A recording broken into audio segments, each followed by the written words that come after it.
When you're young, people love to ask you the famous question. What do you want to be when you grow up? I used to love that question. Can I keep you? Yeah, sure. As a kid, I felt like there was never really a wrong answer. You could really be anything you wanted. So how's your day, Dad? But somewhere along the road, your life flashes and you grow up.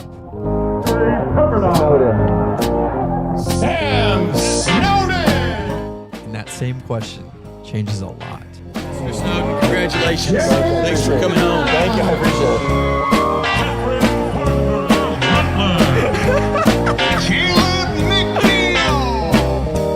That is me, walking across the stage. I just officially graduated college, so Everyone go through first. I guess I'm sort of a grown-up now. 3,000 miles. And I realize you're probably like, Sam, didn't you already graduate? It's kind of confusing.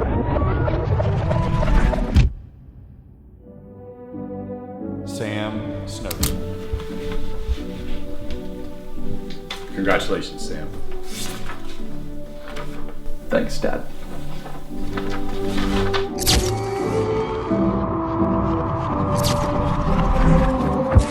So the short answer is yes. I technically graduated twice, but what happened in between the two diplomas was simultaneously the best and worst year of my life. Does it hurt, Chubby? It was when I learned that growing up kind of sucks. I realize this film is selfish. It's basically all about me. But I do hope that you could see a piece of yourself in my journey. If you can, then maybe this film can be about us. 6 months ago, I decided to pack my bags and move across the country. I moved to New York City with my laptop, my camera, and a notebook full of things I wanted to do and people I wanted to meet.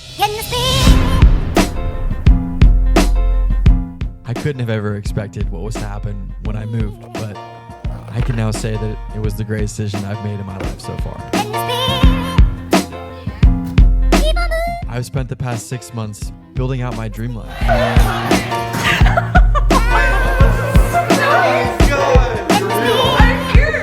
I've been able to create in places I never thought I would go to. Tomorrow's gonna be wild.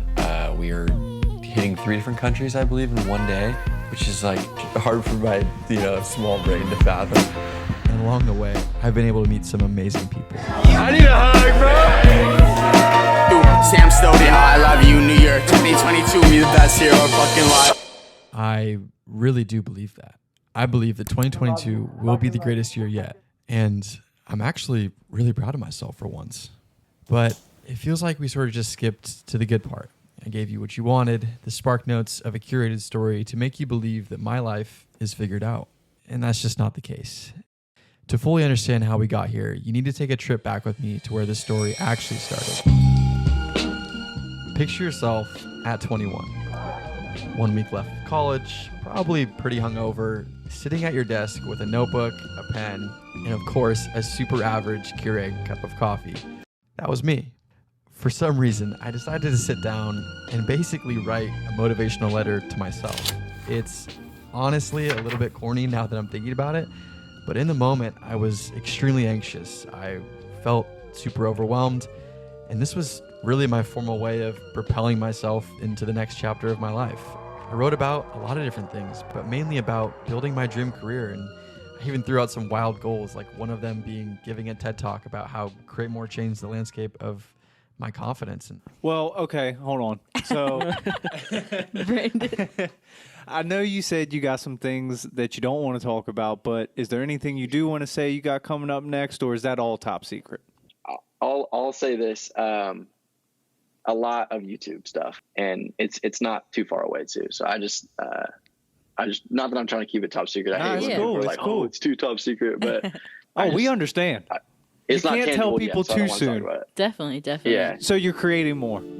I will be creating more, I swear. I was so excited for this next chapter of my life.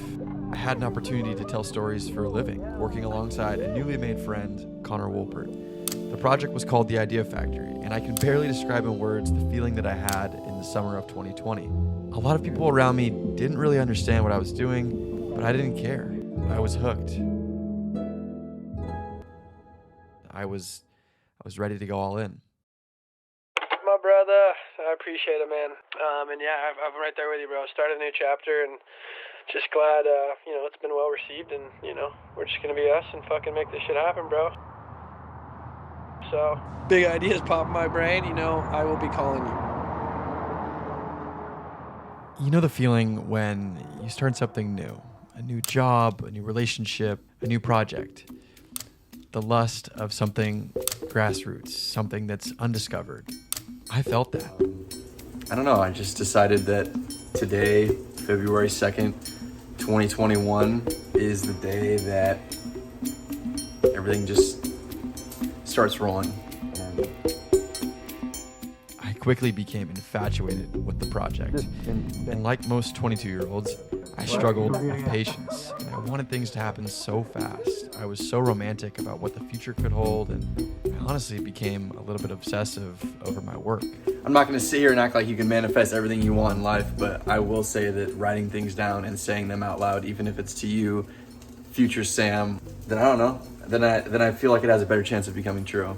It was the first time in my life where I didn't really have to focus on anything else other than creating videos. I mean, this is the dream, right? What are you working on? What's the camera setup here? I'm always working on something, something. Yeah, planting it to our... We were relatively sporadic with our projects, and I learned quickly about my habits and overall passion for filmmaking. No matter how passionate you are, once something becomes your everyday reality, eventually you'll burn out. I like my work is my life, I'm starting to realize that if it's not about creating videos or like I like spending time with my friends, but every time I do that, there's this weird guilt inside of me. It's the weirdest thing. I'm like, oh, I'm not where I want to be, and I'm not working towards it right now. So why the fuck am I here? Hey, bro. Was just thinking of you and thought I'd give you a call. I'd love to hear some more about kind of what the Idea Factory is going into. Hey, Sam, I got an idea for that Idea Factory. Why don't you call me the fuck back? Just kidding. I'm just checking in. Yeah, no, I get it. Probably working like a dog right now. I get it. It's 1 o'clock on a work day. It's a big grindstone. You probably got some deadlines.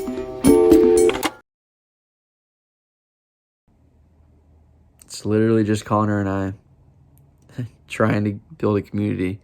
Feels like it's the tallest task ever. I really believe in the shit that we make. I really believe in the shit that I'm producing for it, and it's just not really working, none of my shit's ever, none of the shit that I've ever made is ever. I was confused. The Idea Factory wasn't what I expected it would be, but I was getting to do what I love for a living. So shouldn't I be happy? Ironically, at this point in my life, I wasn't happy. I lacked what most young 20-year-olds want. Affirmation, guidance, help organizing your thoughts. I knew I wanted that deep down, but I refused to swallow my pride for a piece of my ego. I used to dream about this as a kid, and I wouldn't let that dream slip, even though I knew something felt off. I placed 100% of my focus, happiness, and self-worth on internet videos amidst a global pandemic. The new developments in the coronavirus. I mean, I don't even know what I was expecting. I could not separate myself from my job, and it created this form of self-sabotage that I hadn't really experienced before. Sometimes I think I'm going a little crazy at night because I don't really have many people that I talk to that isn't through a phone, and sometimes I don't want to fucking talk on the phone. I just kind of sit in my own thoughts. But I would always think to myself, why do you care so much? I want this so bad. It's your first job out of college. It's not that deep, To me, I always viewed it as something that was deeper. I thought that this could be a forever thing. And at times, I didn't know if I was living for my own happiness or if I was living for this heightened sense of self-importance and living for how I wanted my friends and even people who don't even know me to view me as. The more time that I spent alone, I felt like I might just be someone who likes the sound of their own voice and someone who's infatuated with their own story and message, and if it's not being received, then it feels like a personal attack. If it feels right. I couldn't separate myself from the things that I was creating, and to top everything off, I hadn't even been close to hitting any of my goals. The Idea Factory will be at 100,000 subscribers by the end of the year, but I know one day, we'll have thousands of people watching this, and it's going to impact a lot of people, and opportunities are going to start coming to us rather than us trying to create them for ourselves, and it's going to pop off. I know it's going to help a lot of people, but I just kept digging myself hard, deeper and deeper into a hole. I felt like we had lost momentum as a team, but above all, I just felt like I was losing a sense of internal confidence and drive. I felt like I was kind of losing myself. This was easily the most mentally and physically unhealthy I'd felt in my life, and it ultimately led me to make a difficult decision.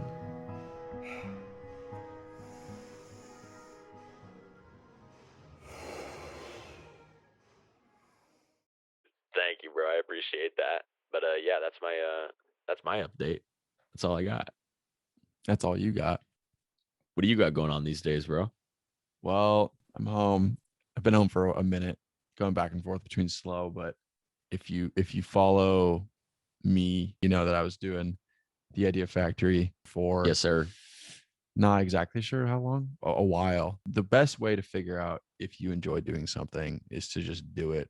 Go all in on something for whatever, a year, however long it takes you. But basically we got to a point where we needed to make a change, and that's obviously a difficult conversation. Sure. But yeah, this means that your boy is headed on to a new chapter. On to the next. Yeah. Got to put my big boy pants on, figure it out. You know the feeling when you finally let go of the thing that you were so excited to start. It could be a relationship, a personal goal, creative endeavor. It could be literally anything that you felt like you put so much of yourself into. That was exactly how I felt. Low-key, not even upset that I hit your voicemails because I know you love voicemails. And so I thought I'd give you a call to check in and see how your body is doing and how your mind is doing. In the summer of 2021, I felt lost. I felt complacent. I felt really human. Letting go of something I put everything into took a massive toll on me. I was so down on myself. My mom even hit me one morning with a casual, "Honey, are you depressed?" I was like, "Mom, please not the D word. I'm good, I swear." And in reality, I wasn't. I didn't pick up my camera for over 2 months. I was a shell of myself. How about you, bro? You got any updates for me? What do you got going on? Not really, man. I got nothing. Let me just think. I did that. Yeah, man, I got nothing. I focused my time rehabbing a lingering injury that basically took over my life, and I just did one thing at a time to build myself back mentally, physically, and emotionally. I learned that as shitty as it is, there's something romantic about being low, about being at your worst, and just being honest with yourself. So much that I want to do. I knew that I needed a massive change in my life, a clean slate for a new chapter. Yeah, turn it up. There it is. Okay. Yeah. The only question was, where do I start? Now that we're in the real world, the question isn't what do you want to be when you grow up? It's just what do you want to be? And for myself, every day that went by, I felt like that question became heavier and heavier. I realized that throughout the course of working on the Idea Factory, I never really journaled or did any personal work. To be honest, I thought it was kind of a waste of time, and I thought it was secondary to the brand vision. And so when I was home, I started writing every day. Things I suck at, things I think I'm good at. It sounds funny, but I really had lost myself and had to understand who I was at my core again. Instead of writing, I think I'm this, or I kind of want to do this, I changed my verbiage.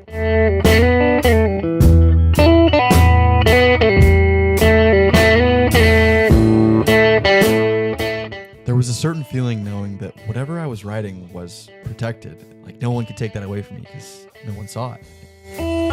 My God!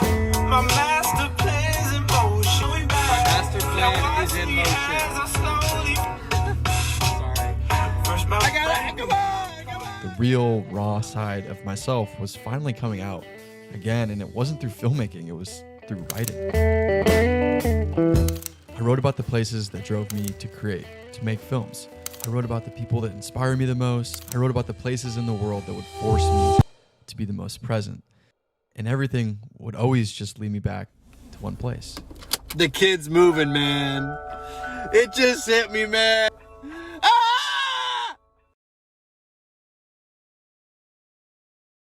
I'm someone who romanticizes really anything, but this was the holy grail of me thinking that I'm really the main character. I'm moving to New York City with my fancy camera, a notebook that I basically just talked myself into, and some money that I have saved up. This was it. No set job, apartment, just a list of people I wanted to reach out to, and hopefully just see where it takes me. Here we go. I spent most of my time with the Idea Factory, creating narratives in my head, trying to prove people wrong and live up to some unrealistic expectations. I made my move out to New York City only about proving myself right. It's a vlog and drive, but we're here.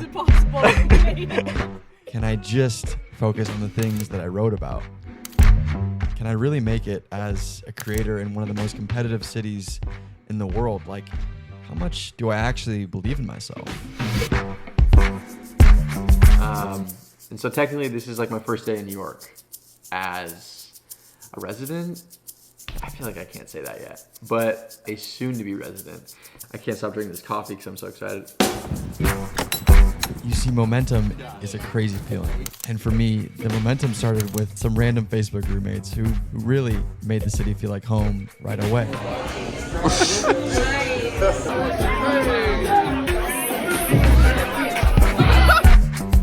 The ball kept rolling, and I got an opportunity from my good friend Luke for a project in the Hamptons. From there, I spent my first month running around New York, basically with my head cut off, reaching out to everyone on my list. Helping out with the music video today. I knew that when I moved here, there would be a lot of opportunity. The biggest challenge was finding that opportunity. I'm shooting Fashion Week today. I honestly have no idea what to expect. And the only way I knew how to grow and get there was through saying yes. Like, what would happen if I just kept saying yes and kept the momentum going? It's like using your hands, trying to yes, and I'll practice with you. I was quickly falling in love with the city, the people in it, and above all, I was really falling back in love with filmmaking.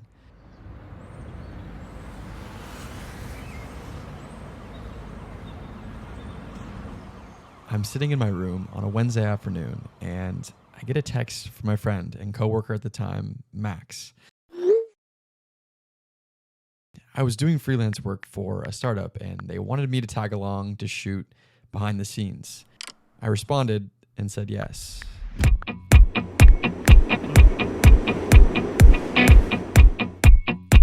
Awesome. Thanks so much. Appreciate it. This was the moment that kicked off one of the most pivotal months of my life.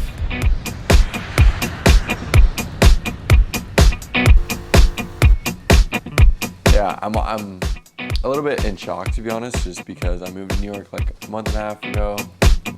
This opportunity came about. And now I'm in Serbia. I never thought I'd go to Serbia. I would spend the next 22 out of 30 days on the road.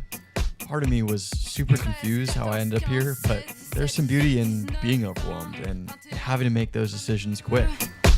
Like that time I missed my flight, lost my debit card, and didn't have any Serbian cash, so I found a new friend, took the bus back into town, and got dinner with some foreign exchange students from China. And to top it off, we did some magic tricks too. Wait, I don't understand. You know? I really felt like I was living in some coming-of-age movie where I constantly had that optimistic look in my eye and big smile on my face. 43, 44, 45, 46, 47, 48, 49, 50. I ride and I forget it all. It was the first time in my career where I saw how far filmmaking could actually take me, figuratively and physically. Like, I was in the most random places. I remember how present I felt, how happy I was just to be a fly on the wall, doing what I love. After Europe, it was back to work in New York. Then we were off to Austin for the Formula One Grand Prix, which was very kindly sponsored by Red Bull for a video contest that me and a few of my good friends won back in school. Yo, dude, surprise! 70, 71, 72, 73, 74, 75, 76. Hey, are you guys here for Red Bull? Oh, me? Who, me? Yeah.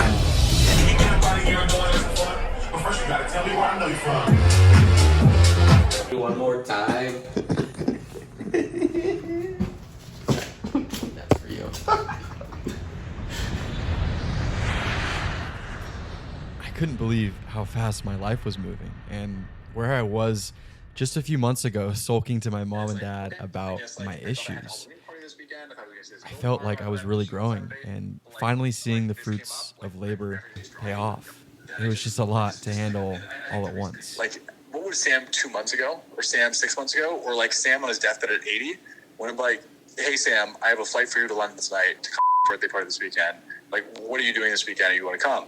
It's like these are the questions that I would really like think about. And again, I don't want to pressure too hard into one situation or another. Mm-hmm. I'm more pressuring on terms of like, think seriously about the kind of relationship you want with this work, because if it is one or the other, that's the kind of stuff that like that's important for you to figure out. But anyway, just let me know, and if you need me, I'm here. All right, thank you, bro. I appreciate it. I'll give you a text back in a little bit. All right, awesome. All right. I just feel like my life is being like pulled in so many different directions right now, and I like don't know what the fuck to do.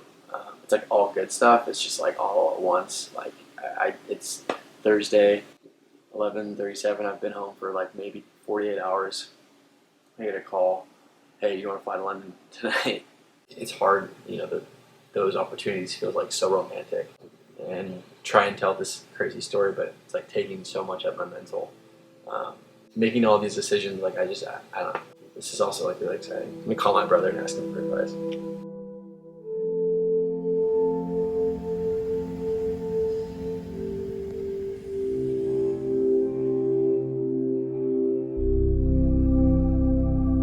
Coming to you live right now from Hyde Park in London. Yeah, I just want to sit down and like, I really haven't had a second just like think. It's just kind of wild to me, just what putting yourself out there and believing in the story that you have to tell can do. Sounds so cheesy, but it's just fucking true. I feel like my career is really starting to blossom, and I feel like I'm becoming the storyteller that I've always wanted to become. And it's coming at the cost of just, it never ends. Like, it literally never ends. And I'm learning to love it, learning to balance it, but at the same time, like, I just never want to get to the point where this is all I ever do. If it's not about creating videos, I feel like guilty. It's the weirdest thing. This is all I ever do. This is all I ever care about. How can I tell the best story? How can I get this shot? How could how could I detach myself from my job? And I haven't figured that out yet, to be honest. Ever since I moved to New York, I've done something creative, filmed, edited, wrote a script, met with someone for coffee, did a creative briefing, had phone calls, wrote emails. I haven't stopped doing that literally one day. Even if it's just like 10 minutes a day. Like, I haven't taken my brain off of just like it being like my dream, which is this. And so I feel like if I take a second off of like this, if I take a second to just like breathe off of this, like I feel like it's gonna go away. And that's that weird, like, holy fuck, this is insane, and I never want this to stop, but I know that it's not sustainable. So I'm just kind of riding this wave as long as I can until the wheels fall off. And yeah, I just wanted to share that. So I'm going to Paris tomorrow for 7 days, shooting for Mercedes with a bunch of people that I've never met before. Which is just like, fuck, what the fuck, you know? Like, come on, that's amazing. But yeah, this is just a really important thing. About to fly to the airport. Jeez, fly to the airport. I wish I could. I'd be in Paris in about 3 hours. Super excited. I had a moment of stillness and some time to reflect, just to gear up for another whirlwind of a week with a lot of unknowns. About 7 months prior to this, I had said yes to a trip to shoot in Paris for a week, just for fun. It was a way for me to get out of a creative funk, and now that project has turned into a social media campaign for Mercedes, all because of this guy. What's up, bro? How are we? What's up, bro? Nice to meet you. This is Chua. You're actually watching us meet for the first time in person, and we're about to spend the next 7 days together whipping around France in way too nice of a car. And there it's written that, okay, you are responsible for all the things you do with the cars.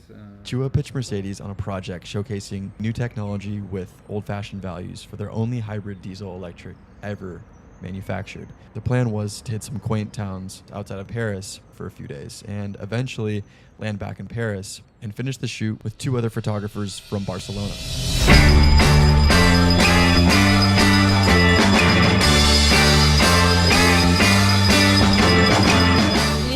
My job was to shoot the process of telling the story and try my best not to crash the drone. I was really just a sponge, trying to learn as much as possible and soak everything in.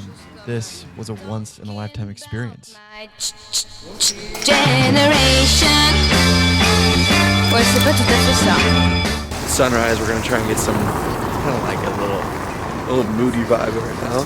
Pushing along, sunrise every day. La bleue est à mon père, la rouge est à ma mère, la jaune est à mon frère. Vous avez pas vu ma brosse à dents? Whole team effort right now to get this shot inside the Mercedes.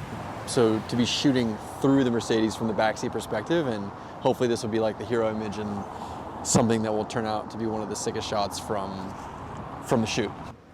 Like image, like you are telling how the car is going through this main street, like with the Eiffel Tower on the back.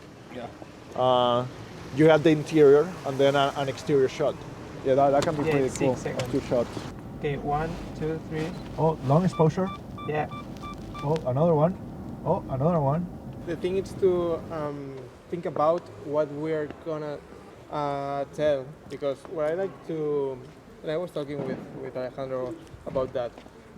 Once we have like one shot that we really love, we just go around with it. We usually go around that shot and tell a story around that. Exactly. Okay, the same thing as I do.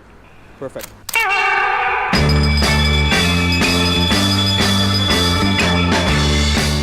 Just a moment to take in everything and realize, damn, I'm literally at the Eiffel Tower, filming, documenting. It's just a cool moment to take in. Yeah. Whew. Amazing.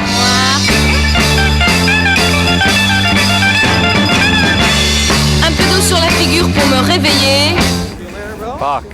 Kind of sad, dude. Feeling, because we just met a couple of days ago. I know. It feels like a brother. Get over here. Not goodbye. See you later, yes. Mon Shetland rouge. Mon Shetland bleu. Mon Shetland bleu. Mon Shetland rouge. Non, mon Shetland bleu. Mon Shetland rouge. Le bleu. Le bleu. Le rouge. Mon Shetland rouge. Mon Shetland bleu. Oh, mon Shetland. What's up, guys? It's 12:50. It's already technically the day of graduation, but I don't have a cap and gown. We're gonna figure it out. We have to be at the graduation by 9:30. I'll get one. Do we have to be inebriated before? Yeah. Yeah. Do they let inebriated guys in? Yeah. See you there. I just want to say that I'm really proud of all of us for working really hard in college. I put in as many hours as anyone in the library.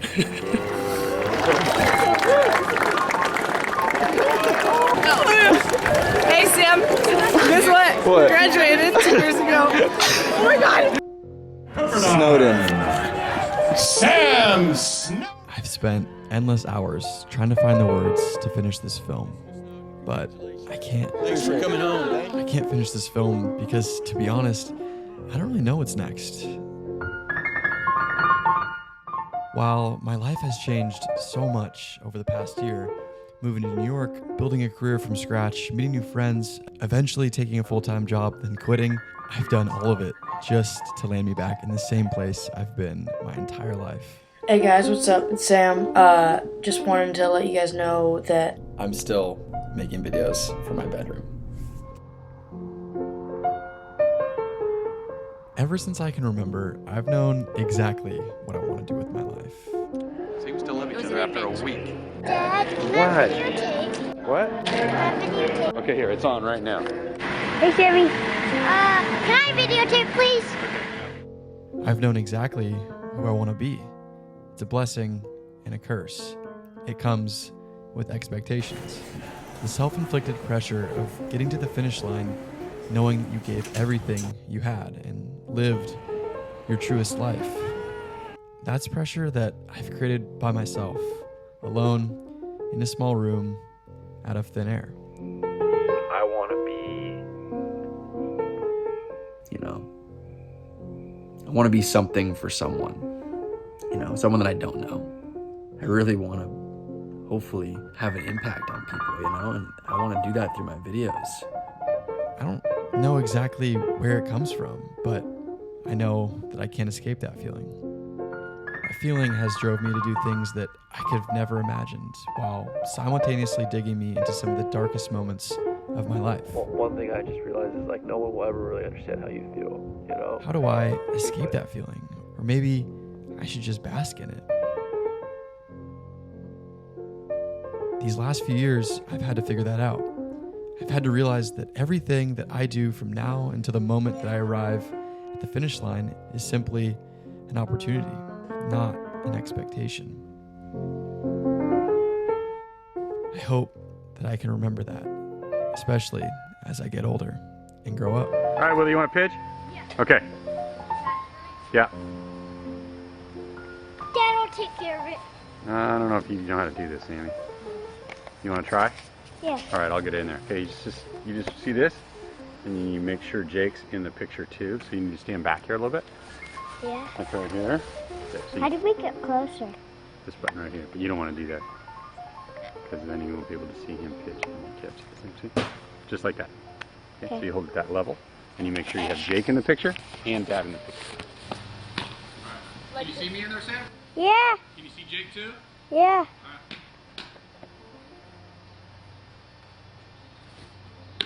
Nice job, Jake. Can you see both? Yeah. Okay, go ahead.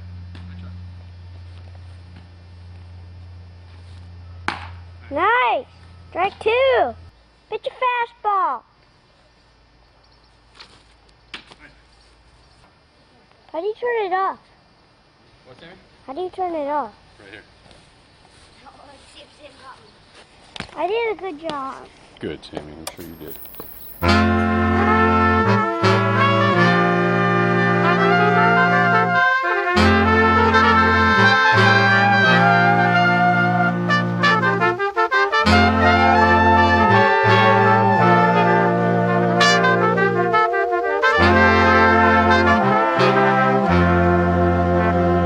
If it was my last day on earth, if it was my last day, if it was my last day on If I close my eyes and the sun don't rise, would I be okay? If it was my last day on earth, if it was my last day. If it was my last day on earth, I wouldn't be in church. I'm sorry God, but it's my last day in this universe. I need to see birds and buzzing bees.